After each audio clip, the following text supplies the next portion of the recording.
जी, मैं हूं इरफानुल हक और आप देख रहे हैं सागा डिजिटल AI। अब हम आपको अपडेट करेंगे क्योंकि हम वक्तन फ़वक्तन आपको यहाँ के गुल प्लाज़ा पे जो लगने वाली आग है उसके बाद जो पेशरफ्त होती रही है और डेवलपमेंट होती रही है हम उससे आपको आगाह करते रहे हैं। और अब हम आपको बताएं कि आज चौथा रोज़ है, 20 जनवरी हो चुकी है और तकरीबन रात अब ढल रही है। तो इस वक्त क्या सूरत हाल है, जो अपडेट्स हैं वो ये हैं कि 27 लाशें तो निकाल ली गई हैं और बताया जा रहा है कि कोई 85 यानी कि 85 अफराद ऐसे हैं जो अभी तक लापता हैं, जिनके अहल खाना उन्हें तलाश कर रहे हैं और जो मुख्तलिफ रेस्क्यू इदारे हैं और वो अपना सर्च ऑपरेशन शुरू कर चुके हैं। ये एक और अपडेट ये है कि आज चौथे रोज़ बेसमेंट में रेस्क्यू और सर्च ऑपरेशन शुरू किया गया है और इस हवाले से जो पहले दिन से लेके अभी तक क्या पेशरफ्त हो सकी है उस पर हम गुफ्तगू करेंगे। हमारे साथ कुछ सीनियर साफ़ी भी यहाँ पे मौजूद हैं, उनसे बात करते हैं। सुहेल रब खान और अहमद रहमान खान, हमारे पास दो सीनियर जर्नलिस्ट इत्तफाक से यहाँ मौजूद हैं, उनसे हम गुफ्तगू शुरू करते हैं। सुहेल भाई, आप पहले दिन से कवर कर रहे हैं, यानी कि जो वाक़या हुआ उसके बाद फौरी तौर पर आपने इसकी कवरेज शुरू की है, तो अब पहला जो आपका इम्प्रेशन था यहाँ पर आकर वो क्या था? क्योंकि आज हम चौथे रोज़ पे खड़े हुए हैं तो हमें ये जानना है कि पहला जो आपका इम्प्रेशन था, मतलब हमने देखा कि इतने लोग मिसिंग है अभी भी, 85% लोग जो अंदर फंस गए, हम उस पर बात करते हैं। पहले जो अंदर लोग फंस गए उसकी क्या वजह हो सकती है? देखें इरफान भाई, सबसे पहले तो आपका शुक्रिया कि आपने टाइम दिया।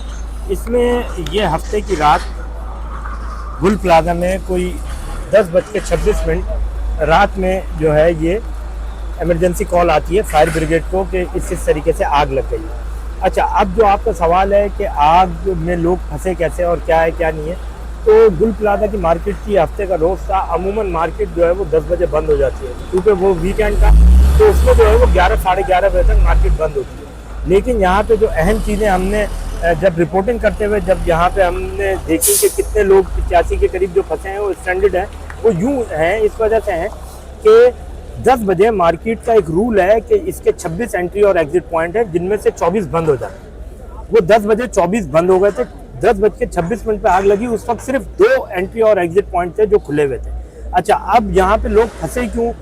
जो मालूमात है, जो चीज़ें सामने आ रही हैं वो यही है कि एकदम जब पैनिक मचा, क्योंकि बेसमेंट में भी लोग थे, फर्स्ट फ्लोर पे भी लोग थे, सेकंड फ्लोर पे भी, तो एकदम जब पैनिक मचा और जब आग लगी तो उससे जो इलेक्ट्रिक सर्किट में जो मतलब मामलात हुए, धमाके हुए, तो एकदम से जो है वो लाइट चली गई, लोगों को निकलने के रास्ते नहीं मिले। जिन जिन जगहों पे लोग गए वहाँ पे ताले लगे हुए थे, बंद थे, एक पैनिक था, लोगों को नज़र नहीं आ रहा था, अंधेरा था, लोग घबराहट का शिकार हो गए। अमूमन यही होता है, मैं और आप भी, हम लोग भी, अगर आग लगे तो एकदम से घबराहट का शिकार हो जाएंगे। तो ये वो चीज़ थी कि जिसकी वजह से इतनी कैजुअलिटीज़ हो रही हैं और इतने लोग अंदर फंसे हुए हैं, उसकी बुनियादी वजह ये थी। अच्छा, ठीक है अहमद भाई, ये सुहेल भाई का भी ये कहना है कि एक पैनिक हो गया। ज़ाहिर है कि बहुत बड़ा वाक़या था, वो तो नेचुरल है कि पैनिक हुआ और लोग फंस गए, अंदर नहीं निकल सके। इस पर अपने बात कर ली। आपने बहुत बड़े बड़े वाक़यात कवर किए हैं, मतलब सानिया बल्दिया हो या फिर उसके बाद लगने वाली बेशुमार आग आपने कवर की है, सारी चीज़ों का आपने जायज़ा लिया है।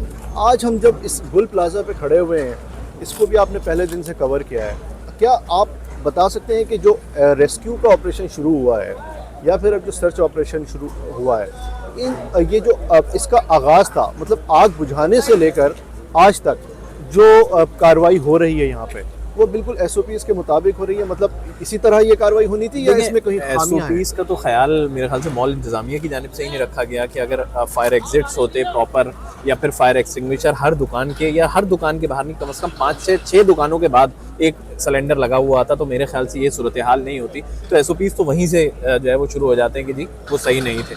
उसके बाद जब आग लग गई, उसके बाद हमारे इदारे यहाँ पर कुछ ताख़ीर से जो है वो पहुँचना शुरू हुए, जो बड़े अफसोस की बात है कि मतलब थोड़ा सा हमें हंगामी सूरत हाल में रैपिड रिस्पांस जो है वो करना चाहिए, लेकिन ऐसा नज़र नहीं आया।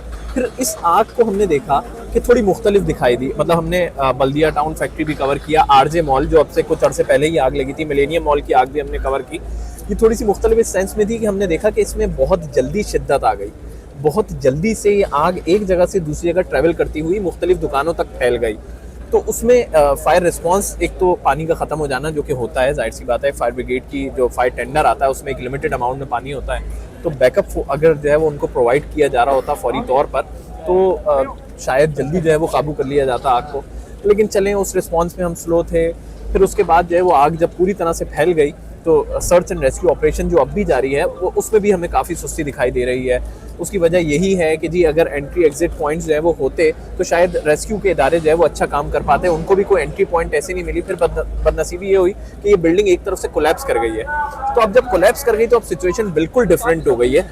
अब रेस्क्यू और सर्च ऑपरेशन जो है वो एक अलग मरहले का है, यानी कि उनको पहले इमारत को तोड़ना भी है और वहाँ से लोगों को बचाने की कोशिश भी करनी है।